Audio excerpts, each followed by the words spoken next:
At Arizona State University, we've made online education better, smarter, and more personalized so you can go further in your aspiring field. I decided to pursue medicine once I realized that ASU did have the online program for biological sciences. You're still required to learn the same curriculum. You're still being tested on the same content that anyone would be tested on in person. The comprehensiveness of the program prepared me so well for medical school. Explore over 300 programs at asuonline.asu.edu. This is Live Bet Saturday on VSiN, the Sports Betting Network.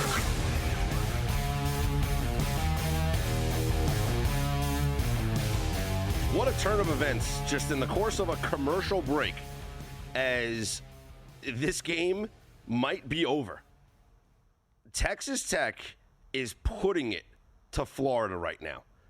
And, I mean, second half points, really the story of this game. To every rebound, offensive rebound, Texas Tech is grabbing.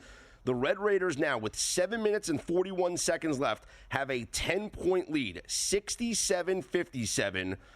The live line, Texas Tech minus 5.5, with your live total of 160.5. Florida cannot stop them. Texas Tech has 30 points already here in the second half. They have outscored Florida 30-17 here in the second half. And I mean, let's just look at the rebounds. This is absolutely unheard of. Offensive rebounds for Texas Tech, 13. You know, they're just, but it's not just the offensive rebounds. It's the points off those offensive rebounds. The second chance points. Because when they get the offensive rebound, they're then making the follow-up basket. This is the largest lead of the game, 10-point lead. Florida has turned it over 10 times to Texas Tech's 5 turnovers. Texas Tech, 10 of 24 from three-point range. So it's not like they're shooting well. Florida, 4 of 16, which is even worse. Well, I mean, Texas Tech is shooting well. I guess 41%. That's pretty good. But Florida, 4 of 16 from three-point range. The rebounds are even for both teams, 33-32, but it's the second chance points that really is the key factor here for Texas Tech over Florida. Just not a good second half performance here from the Gators, and I think this game might be over. I mean, it is getting away from Florida really, really fast. Once again, your live line is Texas Tech minus 5.5, and your live total 160.5. Now, we still have a long way to go. There's a lot of basketball left to be played, and this is the time. We're not in crunch time yet. Florida has gone scoreless for the last 3 minutes and 50 seconds. And Texas Tech has gone on a 12-2 run in that span. Now, I mention that because these runs happen in just basketball in general. But yes, in college basketball. These kids can go scoreless for an extended period of time. Last night, we saw Auburn erase a deficit and go on, a 30-8 run against Michigan, where the Wolverines, they didn't make a field goal for 5 and change. Their only points came at the free throw line. They literally didn't make a field goal for over 5 minutes. And if Florida wants to come back in this game, that's what's going to have to happen. They're going to have to pick it up defensively and stop Texas Tech from scoring. Now, Texas Tech, if they want to win this game, they cannot, and I repeat, cannot do what Arkansas did when Arkansas blew a 16-point lead for Texas Tech to beat them. Arkansas had a 16-point lead halfway through the second half. And instead of continuing to run the offense that built them that 16-point lead, they slowed it down. And they started playing the clock. And they started thinking, and Coach Cal was thinking, you know what? If we limit the possessions, we're going to win this game. And so they held the ball, and they held the ball, and they didn't get into their offensive sets until there was about 8 seconds or so left on the shot clock. And that led to bad shots, and it led to misses, and rebounds for Texas Tech, some turnovers, and Texas Tech got right back in this game. In that game. Texas Tech needs to learn. And Grant, what's his name? I'm blanking on, I don't know, I call him McAllister, but he's not. He needs to learn from that game. McCasland. I don't know why I say McAllister every time. McCasland. He needs to learn from that game and run his offense the way he's been running it the entire game and just continue to score. And that's what I'm seeing. Good basket there as they just, keep scoring. Texas Tech has got to keep scoring. Florida's going to score. Texas Tech has got to keep scoring. I'm starting to think this second half's just flying over the total, by the way. We are at, let's see. It's not going to be good for the under. 34-21. Texas Tech leads Florida here in the second half. They still have that 10-point lead, 71-61. Live total 162.5. 162.5. Your live line, Texas Tech minus 6.5, minus 125, as they have a 10-point lead, and time is winding down and getting away from Florida. And eventually, once they get, if they don't chip into this lead in the next 3 minutes, well, free throws are going to start to come into play here. And, turnover by Florida, Texas Tech, they're full court pressing. Obviously, you have to with down 10, but it's leading to just opportunity after opportunity here for Texas Tech. And they got lucky, Florida just did, as Texas Tech turned the basketball over. Soon they're going to need a three. It's going to have to happen sometime sooner rather than later. But it is, this has been a bad second half performance from Florida and just a dominant second half for Texas Tech as they're looking to become, they're the Cinderella now, right? Everyone's talking about Duke. Everyone's talking about Florida, Auburn, Houston, the number one seeds. Well, we could have a number one seed go down, finally, here in this NCAA tournament. It's all ones versus twos. This is the 1-3 matchup here. You got 1-2 later on tonight, Duke, Alabama. You got 1-2 Tennessee. You got 1-2 Michigan State, Auburn. This is the three. This is Texas Tech. This is Cinderella. If they can pull an upset, well, that's what you're hoping for. If you want drama here in the NCAA tournament. But here, the stat that I gave earlier, this is wild. This has been a chalky tournament, right?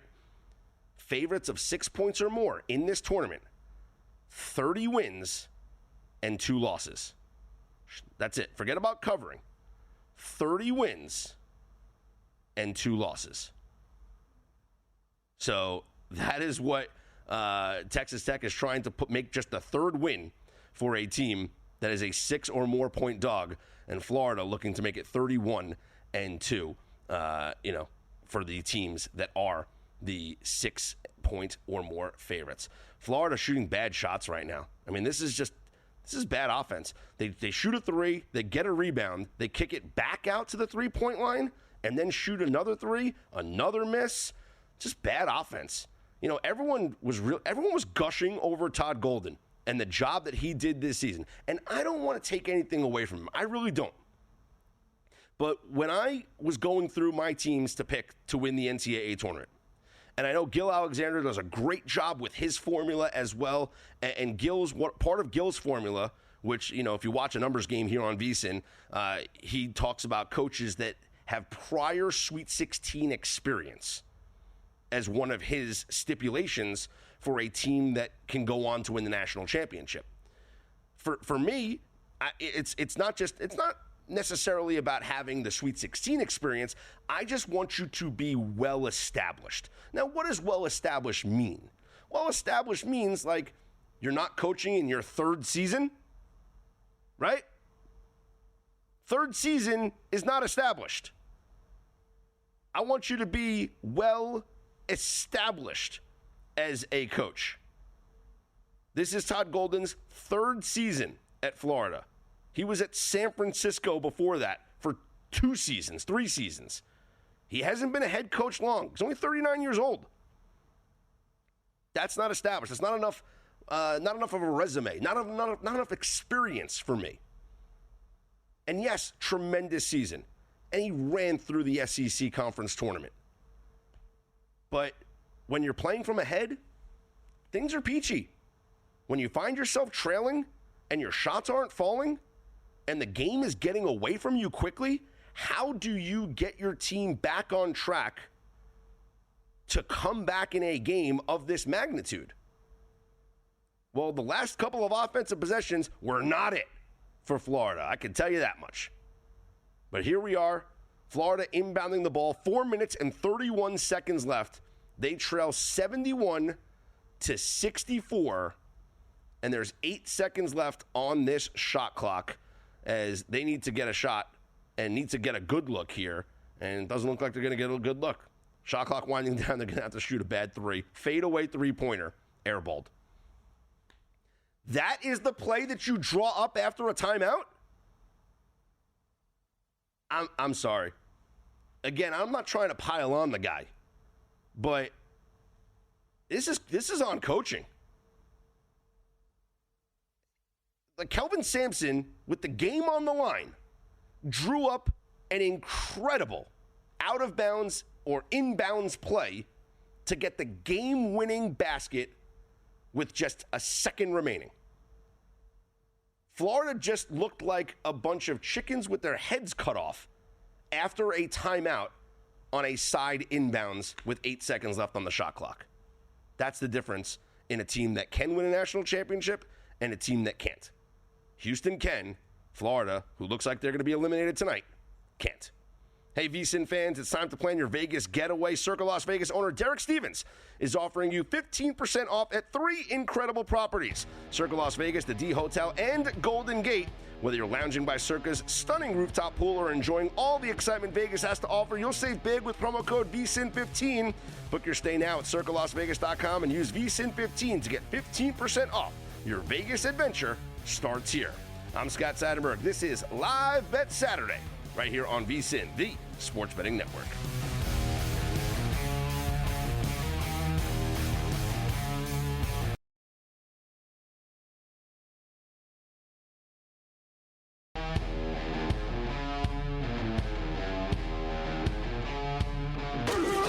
This is Live Bet Saturday on VSiN, the Sports Betting Network.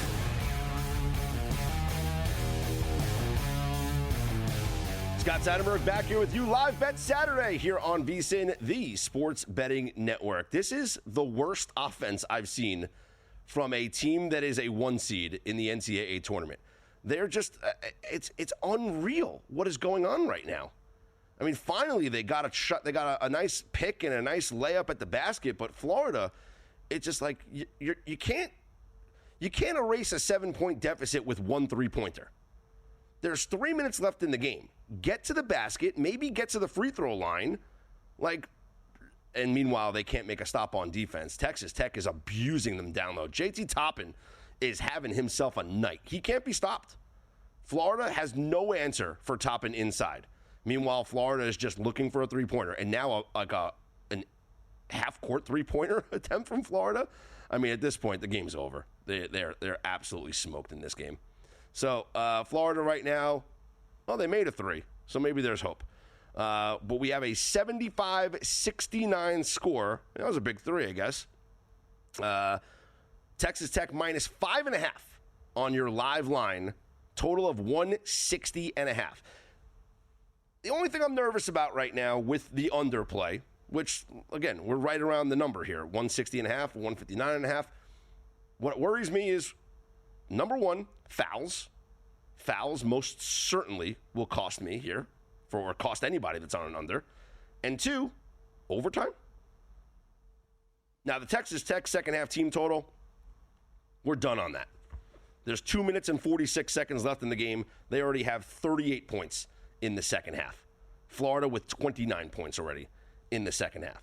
So taking the Texas Tech under 40 for the second half team total, not looking good. Florida has called a timeout. There's 2 minutes and 46 seconds remaining. Texas Tech is a minus 5.5 point favorite with a total of now 159.5. And Texas Tech leads 75-69. I wonder at what point the fouls start coming here for Florida against Texas Tech? Like, when do they start to foul? That is the only question. Do you play this possession out? Get it down to 2 minutes. If you come up with a stop here, you get a basket at 75-71, and then you're not playing the free throw game. But if you don't come up with a stop here, regardless of what you do on the other end, I think you're going to have to start fouling. Let's check out what's going on the ice real quick before this game gets back into action. The Nashville Predators did take a 2-1 lead over the Golden Knights. However, there was a challenge. The goal was overturned. You guys already know how I feel about the replay system in the NHL. 1-1 at the end of 2. So our dog play still alive there. Meanwhile, Devils lead the Wild 3-2, hoping for a Minnesota comeback with 11 minutes left here in the third period. And Florida is already playing the foul game? Or were they just trying to be aggressive on the steal and the ref just called the foul? It is a 1-1 right now for Texas Tech, as they did foul, and they are not in the double bonus just yet, but Texas Tech is in the bonus. So it is a 1-1. I guess they have to start fouling early because they have a little bit of ways to go. A couple of more fouls until they get into the double bonus, I guess. But, I mean, the 1-1's great. So if they miss a free throw, you have an opportunity for a rebound. And they missed the free throw. Florida does get the rebound here. Huge stop for Florida. They need any points. Don't just settle for a 3. Any points. And Florida is live in this game. As they can't just, Texas Tech playing swarming defense. Deep 3 for Florida, and it's good. My goodness. 75-72, 2 minutes and 20 seconds left in the game. Huge 3 for Florida, as now this game gets really sweaty, as Texas Tech has the basketball, and Florida looking for another stop, and it looks like there's going to be a foul on Florida on defense. So it'll be another 1-1 situation, as I do not believe that Texas Tech is in the double bonus. But a huge missed free throw and a three-pointer on the other end for Florida has this as a 75-72 game right now with, let's see, Toppins at the free throw line again. He missed again. My goodness. Florida gets a rebound. There's 2 minutes left. Florida was a 7-point favorite in this game. They have the basketball with under 2 minutes left, and they are down 75-72. And let's see, another 3, and it goes in. We have a tie game, folks. The book behind me here at Circa is absolutely going wild, as Florida has erased a 10-point deficit, and they have gone on a 9-0 scoring run in the last minute and 15 seconds. We are tied at 75 with less than 90 seconds to go in regulation. Texas Tech with the basketball. They now call a timeout with 1:23 left on the clock, 11 seconds left on the shot clock. The game is tied at 75. Your live line as we head to this timeout, Florida -1.5. Your live total, 157.5. And I don't want to say anything right now. I really don't. But because I'm on the air, because I'm talking with you guys, because, we got this great relationship going, you and me. So I feel like I got to say it. I feel like I have to. I don't want to. It's like Michael Scott said on The Office. Might not be superstitious, but I'm a little bit stitious. Texas Tech still at 38 points for the second half. There's a minute 23 left in the game. They're still at 38. We have under 40 for Texas Tech team total in the second half. But I don't want to talk too soon, because they're probably going to score here, and it'll get to 40. But we'll see, as this is now a tie game with 1 minute and 23 seconds left on the clock, 11 seconds on the shot clock, as they are inbounding the basketball, the Texas Tech Red Raiders. So here we go. And just pounding it inside. Easy layup for Texas Tech. 77-75, a minute 15 left here in regulation. as that ends the 9-0 scoring drought for Florida. And those 9 points came on 3 3-pointers. And now Florida, another fadeaway 3 goes in. Wow. Florida. I mean, the crowd behind me, I hear it. It's amazing. The scene here at Circa is unreal. The scene probably in San Francisco, unreal. 50 seconds left in the game. Florida leads 78-77. Texas Tech blowing this 10-point lead as Florida has made, 4 straight 3-pointers? And now a held ball, and the possession arrow is to Texas Tech anyway. The possession arrows to Texas Tech anyway. This is a foul, by the way. Oh, my goodness. The guy's getting mugged down there. That is a foul. But Texas Tech maintains possession, but that's huge because now the possession arrow goes to Florida should this situation comes up again. Huge 3-point attempt. Oh, wow. Texas Tech misses the 3. There's 26 on the shot clock. There's a 1-second difference. I don't know why they're not fouling. There's a 1-second difference now. All right, Texas Tech has fouled. Guys, this is crazy because Florida, as we mentioned, was a 7-point favorite in this game. Okay? They're up by 1. And I talked about how well they are at shooting free throws. There's a foul right now with 21.9 seconds left in the game. It will be a 1-and-1 for Florida. If they make both free throws, they will go up by 3 points. If Texas Tech does not score and fouls again, and Florida makes 2 more free throws, they could go up by 5. Can it get to 7? I don't think so.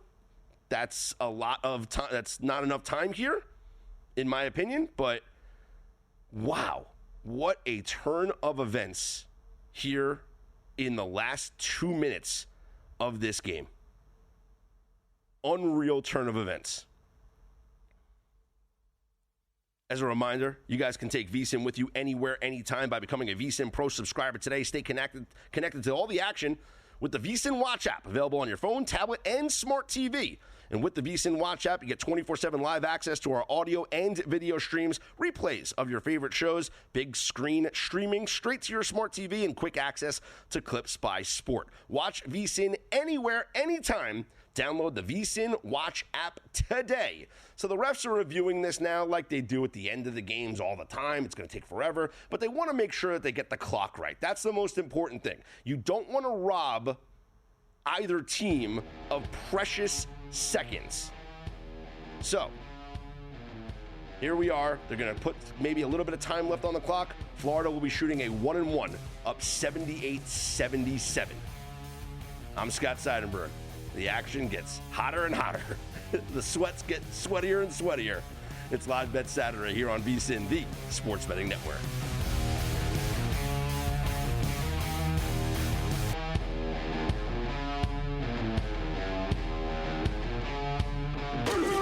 This is Live Bet Saturday on VSiN, the Sports Betting Network. Oh, my heart just broke. My heart just broke.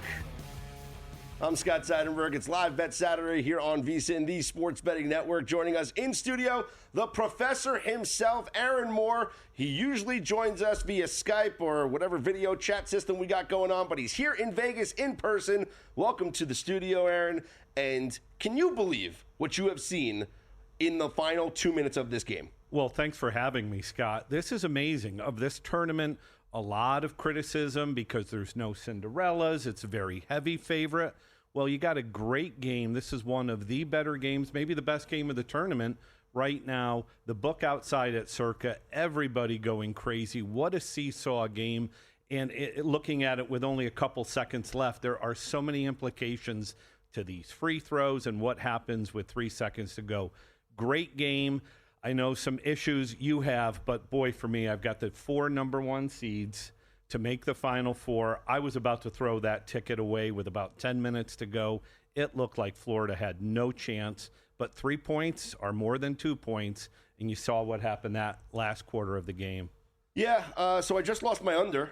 As it is 84-79 with the free throws there by Florida. Florida went on a 16-2 run in the final 2.5 minutes of this game, erased a 10-point deficit, and stole this game from Texas Tech. Texas Tech did make a layup. Remember how I told you guys before the break I didn't want to jinx it with the team total for Texas Tech to go under 40 points in the second half?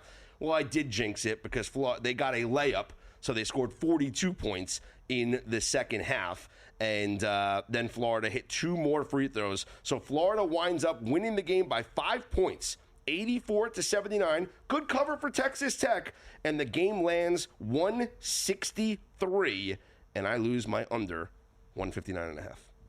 It's a tough one, and here we are watching it with about a minute to go, Scott, and we're looking at team totals, we're looking at unders, we're looking at player props. With that last 30 seconds, there were so many different angles this game could have gone because I'm sure there was a lot of action. It's the first game of the night in terms of this Elite Eight. A lot of people watching it as fans, but as bettors, there were so many different things going on. Just so you guys are aware of exactly the drama that unfolded here. So I mentioned 159.5 was the closing total. It winds up going over. Florida's team total, 83.5. And with those free throws at the end, 84. It goes over.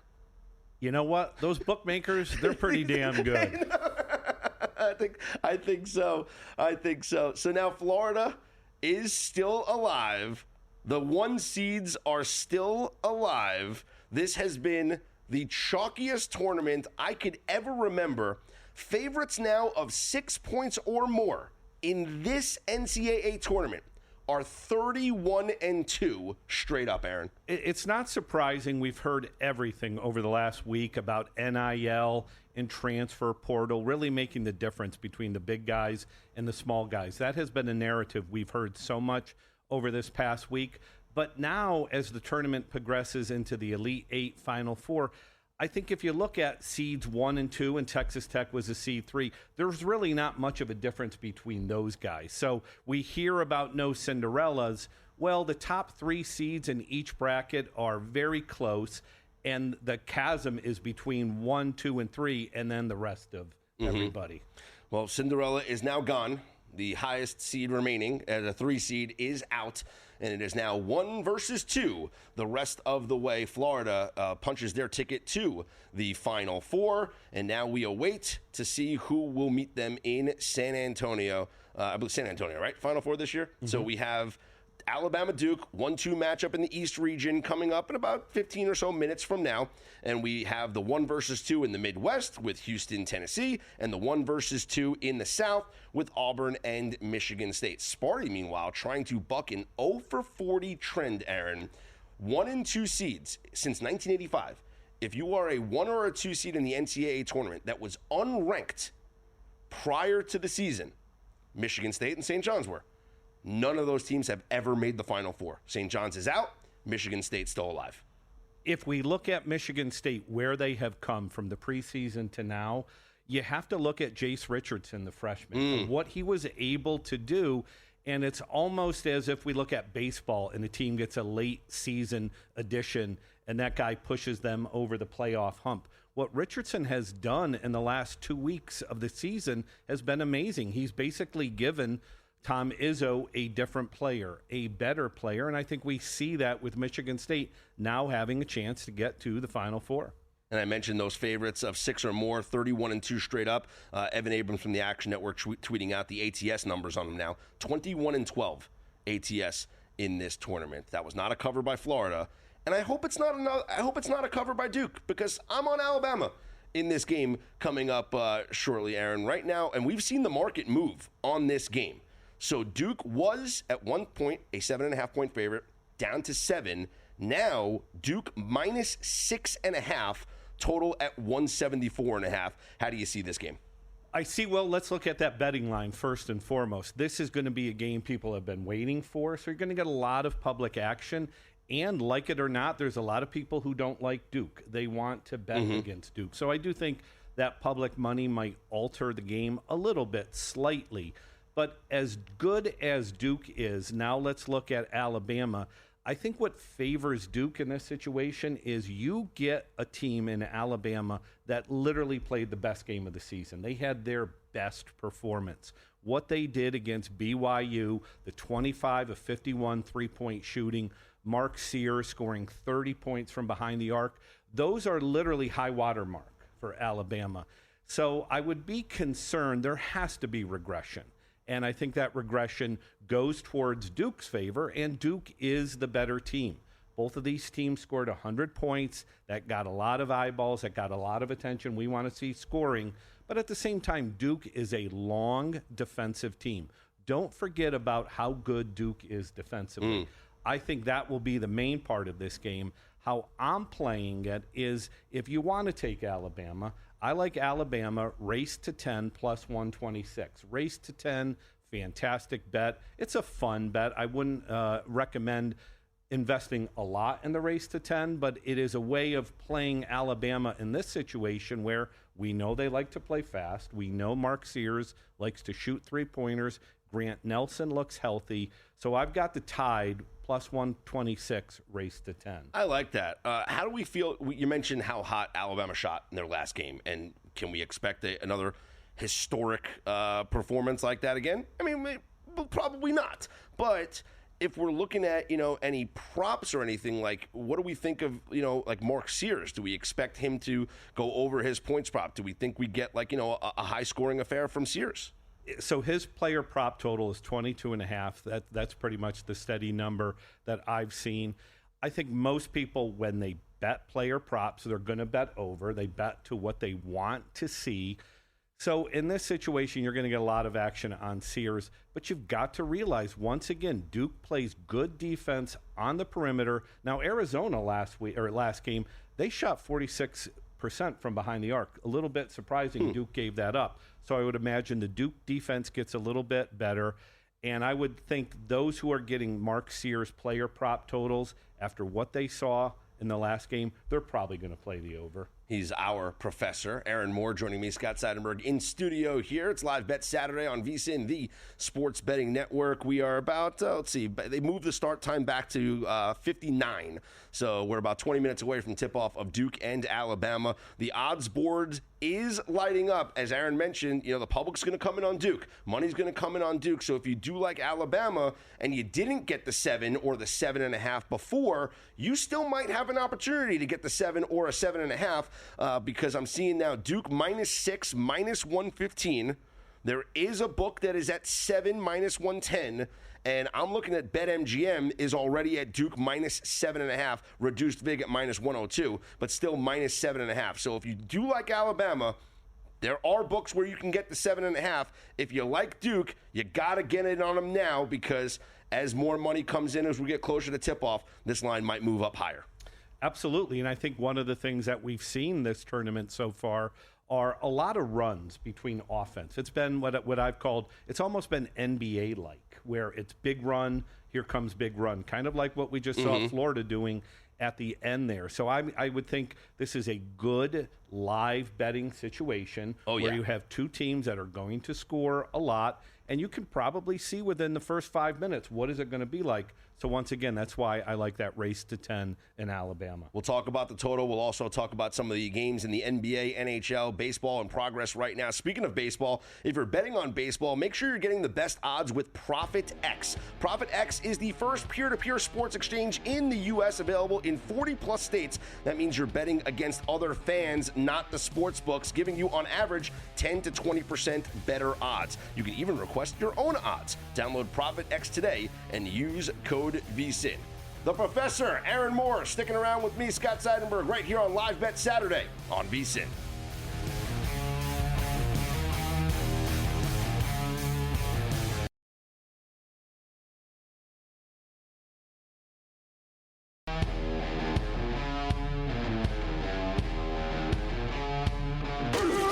This is Live Bet Saturday on VSiN, the sports betting network.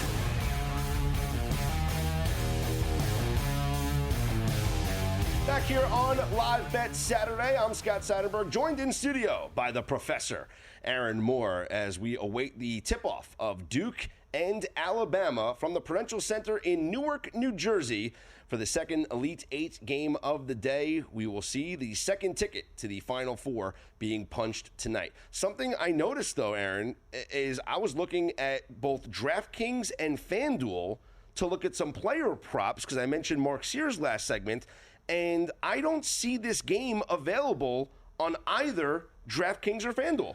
Well, Scott, I can give you some hometown information here. As someone who lives in the great state of New Jersey, it is one of those states that has a law that you cannot bet college athletics played within the borders of that state.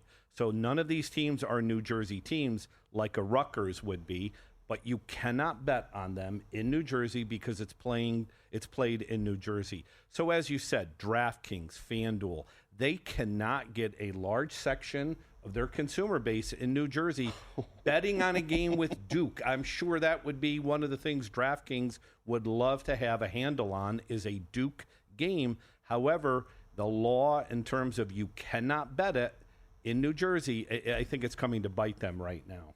I can't even imagine how many millions of dollars that they lose because of these games being played in New Jersey. And the whole idea, it was done politically when sports betting was legalized. I remember when it was done, and the idea was, at first people were saying, all right, you just can't do it involving New Jersey schools.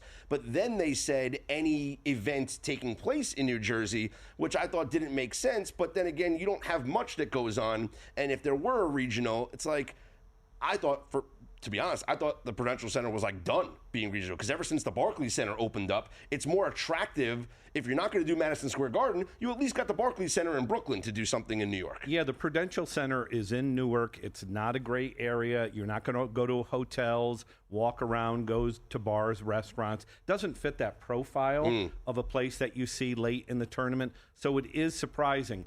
I'm just speculating here, Scott. I would imagine this has caused such an issue, a trickle-down effect. The lobbying efforts of DraftKings, FanDuel are going to go to New Jersey lawmakers and say, hey, can we change this law? Because as you said, it might be costing them maybe millions of dollars. Not a great area, but if you walk around the corner from Newark Penn Station, great arroz con pollo at a restaurant called Spain. So that is like the pre-game tip for going to a Devils game at the Prudential Center, or even after the game. You go get dinner at Spain. He's Aaron Moore, our sports betting professor. I'm Scott Seidenberg. We're about 6 minutes away from tip-off of Duke and Alabama. Let's check it on the market one more time, as exactly how we thought. It is now Duke -7 here at Circa. Total ticked up to 175. And I'm looking at BetMGM, still has the 7.5. So the 6.5s are now gone. Yeah, not surprising. I think we said it there last segment, Scott, that this game is going to get a lot of action. And you think about it, too, the whole SEC angle here with Alabama, that Duke is clearly the national brand. They're the number one team in terms of what we expect them to do. And you've got another SEC team here. We thought we were going to lose one with Florida, but now you've got another Alabama squad from the SEC here. It really has the makings of a game that gets a lot of attention viewer-wise, and certainly a big handle betting-wise. All right, so give me your final plays on this game, which is about to tip off in 5 minutes. Go ahead. Okay, I've got Alabama race to 10 plus 126. I like that. It's one of those bets where you can say, you know what, I think Duke wins this game, but I do like what Alabama has to offer with that fast offense. So can they get out fast? Can it be close?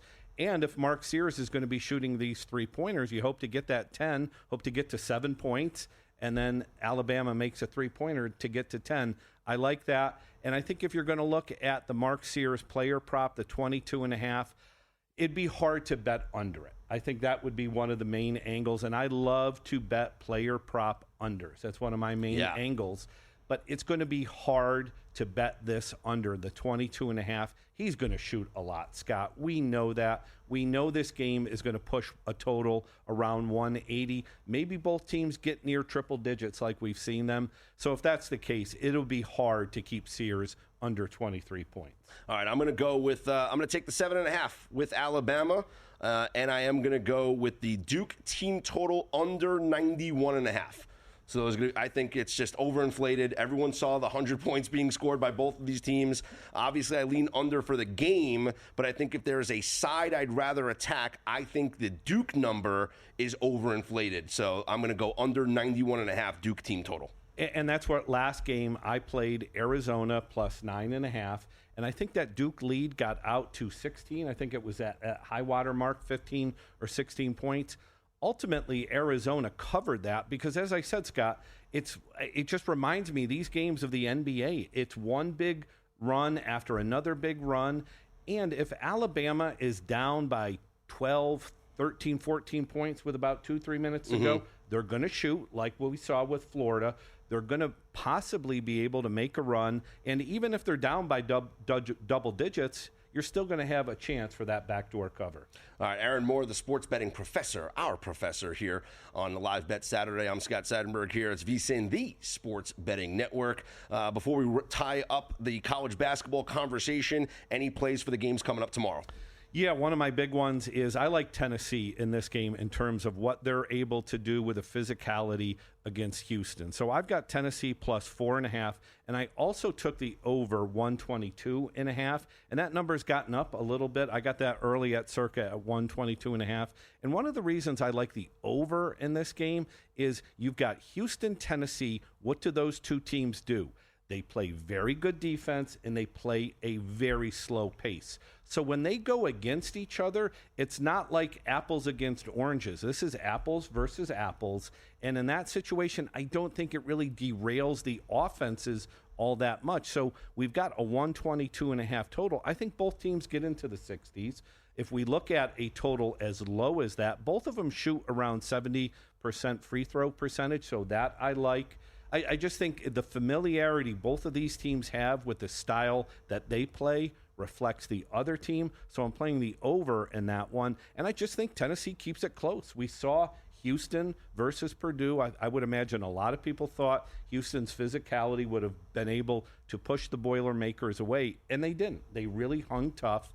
And Tennessee, I think it's one of the other things we talk about, these narratives, right? Oh, Rick Barnes, he can't win the big one. Rick Barnes teams don't go that far. Well, I think that narrative could be proved wrong, and maybe that's one of the reasons bettors were a little bit slow to jump on Tennessee. So the 4.5, I think it's a close game. But as I said earlier, I've got all number one seeds going. So give me a 2-3 point win by the Cougars. There you have it. It's a tournament of chalk, and we've seen it. What'd you get, 15-1 on the all number ones? Yes, 15-1.